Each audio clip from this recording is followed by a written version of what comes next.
Hello friends, ఈరోజు Shivaratri. So అందుకు అర్ధనారీశ్వర స్వామి టెంపుల్కి వెళ్దామని అందరం ప్లాన్ వేసాం. రూమ్లో వాళ్ళం ముగ్గురం కలిసి ఇలా వెళ్తున్నాం. అన్న వాళ్ళతో ఈరోజు ట్రిప్ వేసాం. చూడండి, ఇట్లా పోతూ ఉన్నాం.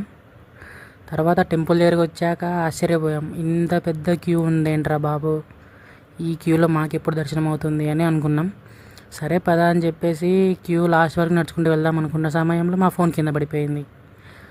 మళ్ళీ ఫోన్ ఆన్ చేసి రీస్టార్ట్ చేసి మళ్ళీ వీడియో స్టార్ట్ చేశా. ఈ క్యూ చూసేసరికి మాకైతే భయం వేసింది, ఎప్పటికి దర్శనం అవుతుందో ఏమో అనేసి. సరే సరే పదా, ఇంత దూరం వచ్చాం కదా అనేసి వెళ్ళాం. ఇంకా లాస్ట్ వరకు చూస్తుంటే మనకు కొంచెం కనిపించి చెప్పేశాను. చాలామంది వచ్చారు జనం అయితే మాత్రం. చూస్తే ఇంకా మనం క్యూలోకి అయితే వచ్చేసాం లాస్ట్ వరకు. మొత్తానికి దర్శనం కూడా సక్సెస్ఫుల్గా కంప్లీట్ అయిపోయింది. చాలా టైం పట్టింది. బయటకు వచ్చేటప్పుడు చూస్తే మాత్రం వీళ్ళు చాలామంది ఇంకా దర్శనానికి వెళ్తున్నారు. అప్పుడు టైం 12 అయిపోయింది. వీళ్ళకి ఎప్పుడవుతుందో ఏమో. ఫైనల్లీ అయితే దర్శనం కంప్లీట్ చేసుకొని